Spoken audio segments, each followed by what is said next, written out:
So, for today's video, tara. Rawr. Rawr.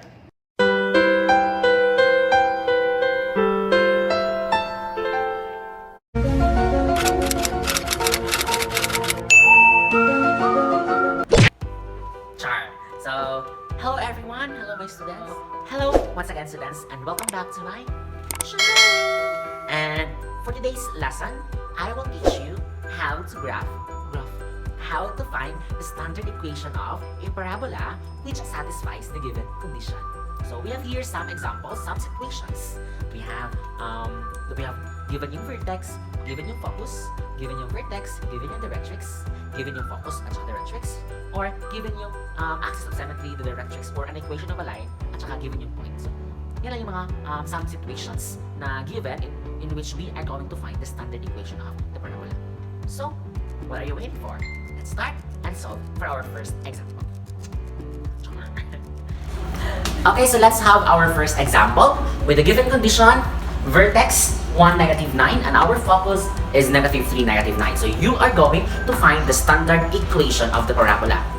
As you have observed in our given situation, the vertex is already given. So, hindi siya masyadong mahirap kukunin yung standard equation because the vertex is already given. Again, since the vertex is already given, all you need to do is to find the A.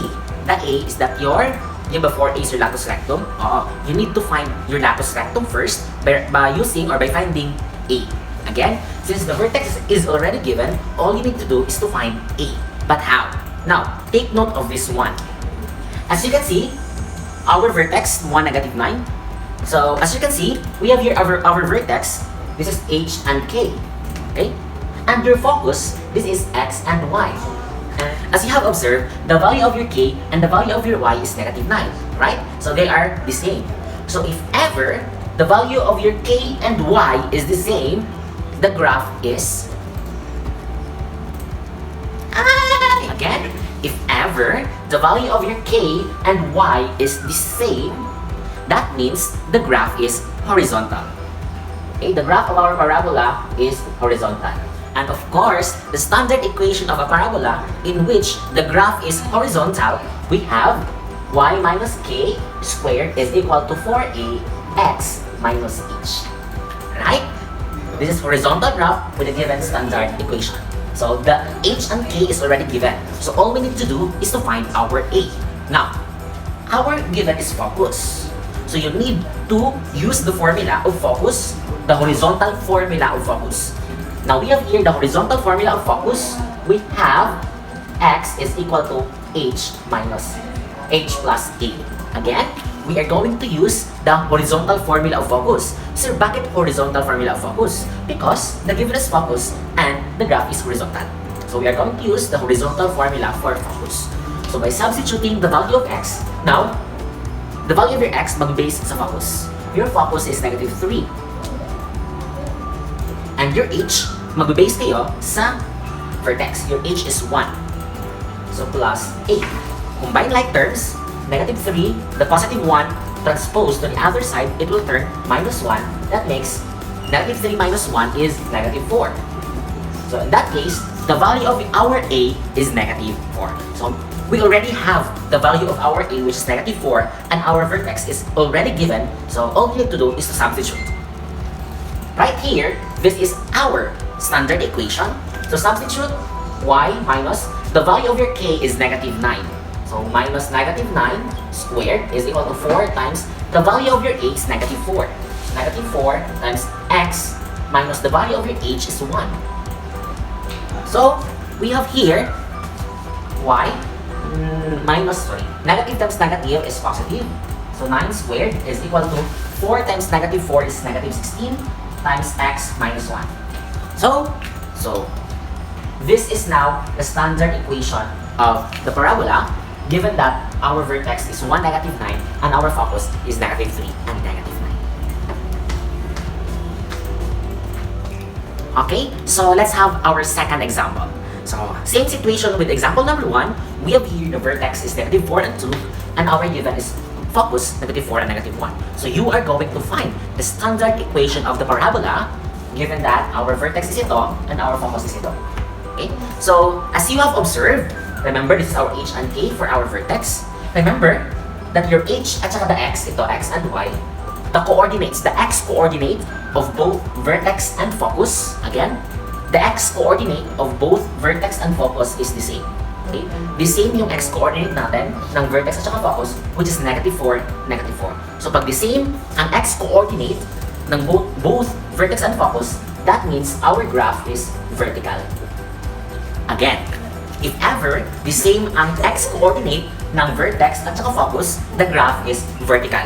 Yung example number 1 kanina, the same yung y coordinate ng vertex at saka focus, that is why the graph is horizontal. Again, yung kanina, yung first example natin, the coordinate, the y coordinate of both vertex and focus is the same. That is why the graph is horizontal.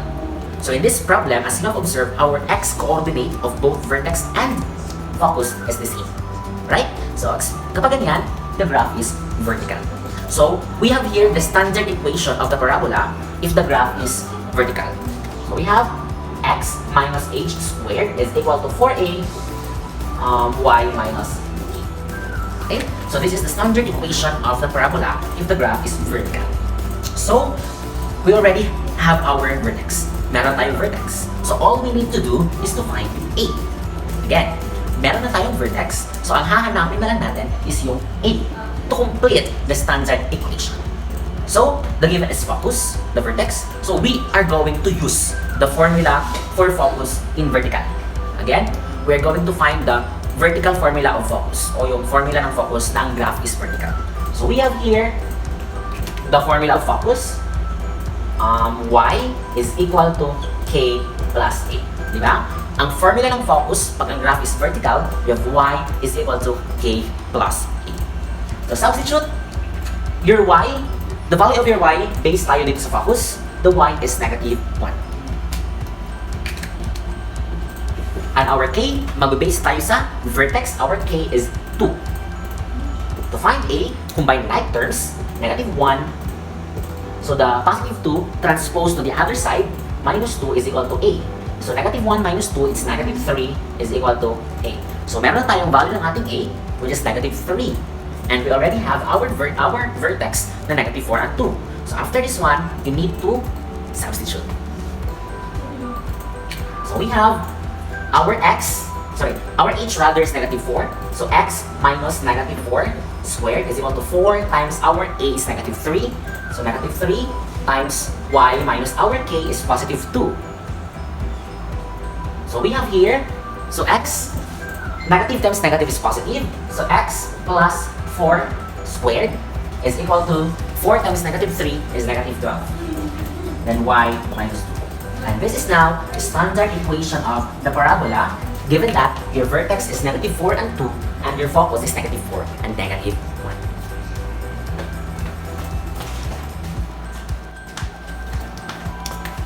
And now, let's have our third example. So we have here, again, the vertex is given and we have another given, the directrix. So yung example 1 and 2, the given is both vertex and focus. And for our example 3, we have here vertex and directrix. So again, the vertex is already given, so hindi siya hassle hanapin yung equation. So pag given na ganun yung vertex, all we need to do is to find the value of a. Again, pag given na yung vertex, all we need to do is to find the value of our a to complete our standard equation. But before that, we need to identify the graph of the given. Ano yung klase ng graph? Either vertical ba siya or horizontal. So as you can see, our clue here is the directrix. Our directrix is equal to our directrix is x is equal to 10.5. So it is a line intersecting our x-axis, which is x is equal to 10.5. So take note, again, our directrix is x is equal to 10.5. So automatically, pag x yung equation ng inyong directrix, the graph is horizontal. Again, if the equation of your directrix is x siya, that means the graph is horizontal. Sir, pag y ito, that means the graph is vertical. Diba? Pag x yung directrix mo, the the graph is horizontal. Pag y itong directrix, your graph is vertical. So in that case, our graph is horizontal. And what is the standard equation of a horizontal graph of a parabola? Okay. So we have here the standard equation of the parabola na ang graph is horizontal. We have y minus k squared is equal to 4a x minus h. Of course, alam naman natin na h and k makikita sa vertex. Diba? This is your this is your h, this is your k. Okay? So, ang missing lang talaga is ang a. Si a yung hahanapin natin. So, in that case, si a ang hahanapin, the formula that we are going to use is the horizontal formula for directrix. Sir, bakit horizontal formula for directrix? Take note, the given is directrix and the graph is horizontal. That is why, ang gagamitin ng formula is horizontal formula for directrix, which is the formula we have x is equal to h minus a. This is the formula of the directrix na ang graph is horizontal. Sir, what is the value of your x? Now, the value of your x, ito. What is the value of your x in directrix? Diba, it's 10.5. So the value of your x here, substitute, that is 10.5. How about your h? The value of your h based on your vertex. The value of your h is negative 4. So you have negative 4 minus 8. So we have here, combined like terms, 10.5 is plus. So bakit plus? Because the minus 4 transposed to the other side, it will turn positive 4, then minus 8. Naiwan lang yung minus 8. So you have 14.5 is equal to negative 8. Now, you need to make sure na a lang talaga yan siya, positive a. So divide both sides by negative 1, okay? Sir, bakit i-divide pa siya ng negative 1? Para a na lang yung maiwan. Negative a divided by negative 1, that's a. And 14.5 divided by negative 1, that is negative 14.5. So we already have the value of a. And we already have the value of your h and k. So all we need to do is to substitute. So we have here y, our k is 2 squared is equal to 4 times our a is negative 14.5. Negative 14.5 x minus our h is negative 4. So negative 4. So we have here y minus 2 squared is equal to 4 times negative 14.5 is negative 58. So negative 58 times x. Negative times negative is positive, so that's why x plus 4. So in this situation, this is now our standard equation.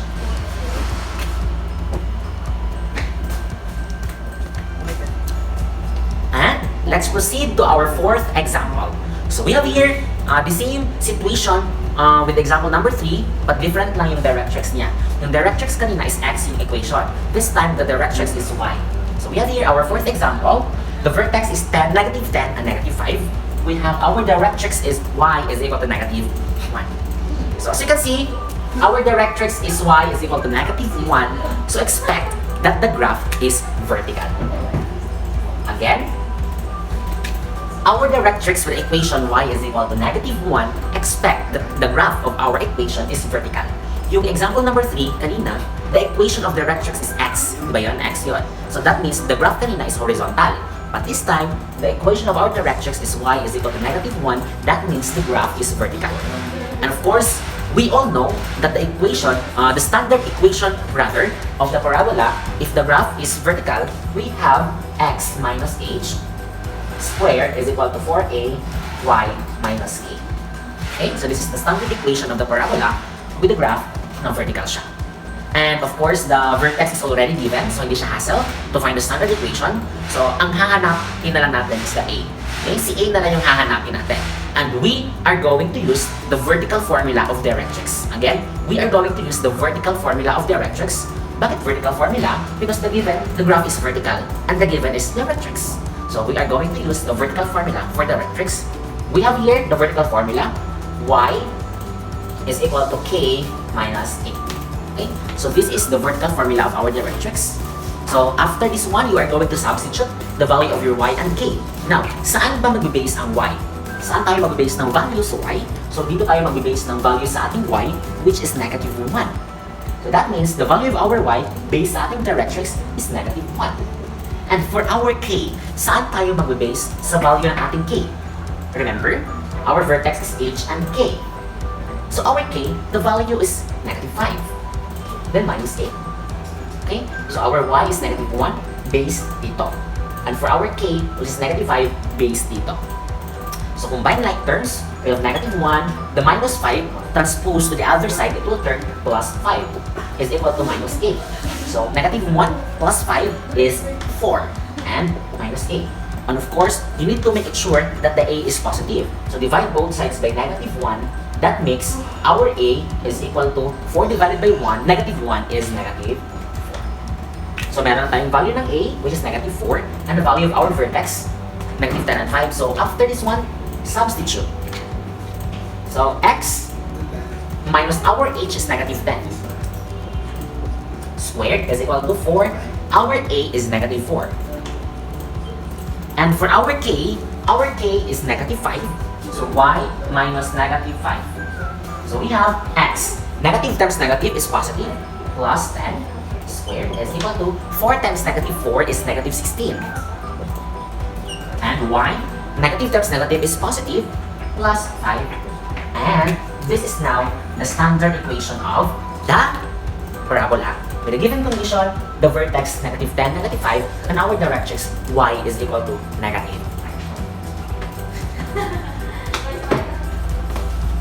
And for our fifth example, we have here the focus and the directrix. So the given is focus and directrix. So missing yung vertex and missing yung a. Take note, in finding the standard equation of a parabola, you need to find the vertex and you need to find the a to complete or to find the equation. So this time, the given is focus and the given is directrix. So medyo mahirap siya kasi we need to find our vertex and we need to find our a. But don't you worry, I will teach you how to find the equation. So let's have this technique. Our directrix is x is equal to 1. Again, our directrix x is equal to 1. So that means, remember, our previous example, our directrix na equation is x is equal to 1. So automatically, the graph is horizontal.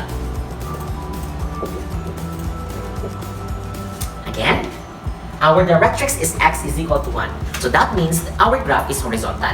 And we all know that the standard equation of the graph na horizontal siya, we have y minus k squared is equal to 4a x minus h. So, let's find our vertex first. Hahanapin muna natin yung ating vertex. So, with a given focus is 7, 11. And with a given directrix, x is equal to 1. Now, remember, our x is 1. So, gagawa ka ng ordered pair dito with this kind of directrix. Okay? So, sir, ano ang ordered pair nito? So, x is equal to 1, then copy mo lang yung x ng y coordinate mo sa focus. Again, our x is equal to 1, and saan galing ito 11? Copy the y coordinate of your focus. Again, our x is equal to 1, then ano yung 11? Copy the y coordinate of your focus. And you are going to use, to find the vertex, you are going to use the MPF. MPF stands for midpoint formula. By finding the midpoint formula of this one, so you have x sub 1 plus x sub 2 all over 2, comma, y sub 1 plus y sub 2 all over 2. So we have here, take note, this is x sub 1, this is y sub 1, x sub 2, and y sub 2. Substitute, our x sub 1 is 7, plus x sub 2 is 1 over 2, comma, 11 plus 11 over 2. So we have here 8 over 2 and 22 over 2. So in this situation, our vertex now, we have 4 and 10. Again, you're going to use the midpoint formula. Okay, you're going to find the midpoint of this focus and directrix. Okay? So itong directrix natin na equation, gagawan mo siya ng ordered pair. Okay, to find the vertex. Now we have here our vertex 4, 11. So next, we are going to find our A. So how are we going to find our A? It's either you are going to use the formula for focus or directrix. Again, para makita mo yung A, magpili ka lang kung ano yung formula na gagamitin ninyo. It's either the focus or directrix. The same lang yung lalabas. Now we have here, para sa akin mas dali ang directrix. So we are going to use the horizontal formula of directrix. Again, bakit horizontal formula ang gagamitin? Because the graph is horizontal. Okay? So horizontal ang gagamitin because the graph is horizontal. So the formula for the horizontal graph of our directrix, we have x is equal to h minus a. Okay? So our x based na dito, which is 1. Our h based na sa vertex, h and k. So h is 4 minus a. Combine like terms, 1 minus 4 is equal to negative a. Negative 3 is equal to negative a. Divide both sides by negative 1. So a is 3. Again, meron na tayong a, meron tayong vertex. So we have here, substitute. So we have y minus our k is 11. 11 squared minus 4. Our a is 3. So you have times 3 times x minus our h is 4. So we have here our standard equation, y minus 11 squared, 12x minus 4. So this is now the standard equation of the parabola with a given focus 7, 11 and our directrix x is equal to 1. For our example number 6, we have the focus is 7, 11 with the directrix y is equal to 3. So sir, no, mahilig ko 7, 11. So let's have our example. The given is focus and directrix. So similar example with yung kanina, di ba? Yung example number 5. Pero yung directrix niya is x. Pero ngayon, itong directrix is 5. Y rather. So this time, we are going to find the standard equation of the parabola with this kind of situation given yung focus at saka vertex. The same situation with example number 5, you need to find the vertex first and you need to find your a in order for us to find the standard equation. But of course, let's have this technique or clue. As you can see, our directrix with an equation of y is equal to 3. Again, our directrix with an equation y. So yung equation natin ng directrix is y. So automatically, the graph is vertical. Again, so our equation of directrix is y. So automatically, the graph is vertical. So we all know that the equation of vertical graph of a parabola, x minus h squared is equal to 4a y minus a. So this is the standard equation of the parabola in which the graph is vertical. And we need to find the vertex first. But how? Now, we have here our focus 7, 11 and our directrix y is equal to 3. So, remember, ang sinabi ko kanina, you need to create an ordered pair of your directrix. Again, you need to create an ordered pair of your directrix. So the value of your y is already 3. So meron tayong y na 3, so sa x na lang yung hahanapin mo. So, saan ka magkukuha ng coordinate mo sa x? Ano ang x coordinate ng focus? 7, i-copy mo lang. That's it. That's the ordered pair of your directrix, which is y is equal to 3. Now, ang ordered pair is 7 and 3. Again, saan galing itong 3? From your given equation na y is equal to 3. And saan galing yung 7? Copy mo lang yung x coordinate ng focus mo. So, you are going to use the MPF to get your vertex. The MPF stands for the midpoint formula. So, we all know that the midpoint formula, we have x sub 1 plus x sub 2, comma, all over 2 rather, comma, y sub 1 plus y sub 2 all over 2. And the basis of our, the basis for our midpoint formula, we have our focus 7, 11, and the ordered pair na nakuha natin sa directrix, which is 7 and 3. This is x sub 1, this is y sub 1, this is x sub 2, this is y sub 2. So substitute, x sub 1 is 7, plus x sub 2 is 7, all over 2, minus 11 plus 3, all over 2. So you have the vertex, 14 over 2, comma 14 over 2. So our vertex now is 7, 7. And take note, di ba this is your h and k. So, meron na tayong vertex. The next thing na ating hahanapin is the a. So, paano hahanapin yung a? Kagaya ng sinabi ko kanina, it's up to you if you are going to use the formula of focus and directrix. Again, it's up to you kung ano yung formula na gagamitin ninyo. It is either the focus or the directrix. Okay, so this time, I am going to use the formula of directrix. Para kasi sa akin, mas madali kasi siya. So, we are going to use the vertical formula of directrix. So, bakit vertical formula? Vertical formula because the graph is vertical and the directrix. So, the vertical formula of directrix, we have y is equal to k minus a. Okay? The value of our y, we have here is 3. The value of our k, we have here is 7. Then combine like terms, 3 minus 7 is equal to negative a. So the positive 7 transpose to the other side, it will turn negative 7. So 3 minus 7 is negative 4 is equal to negative a. you need to make it sure na positive 8 na lang talaga siya. You need to divide both sides by negative 1. So, in order for us to find our A, you need to divide both sides by negative 1 para 8 na lang yung maiwan. So, negative 8 divided by negative 1 is A. Negative 4 divided by negative 1 is positive 4. So, meron na tayong A, meron na tayong vertex. So, substitute here, x minus our h is 7 is equal to squared. Our a is 4. Then y minus our k is 7. So we have now the standard equation of x minus 7 squared is equal to 4 times 4 is 16, y minus 7. And this is now the standard equation of the parabola, given that our condition is focus 7, 11, and our directrix y is equal to 3.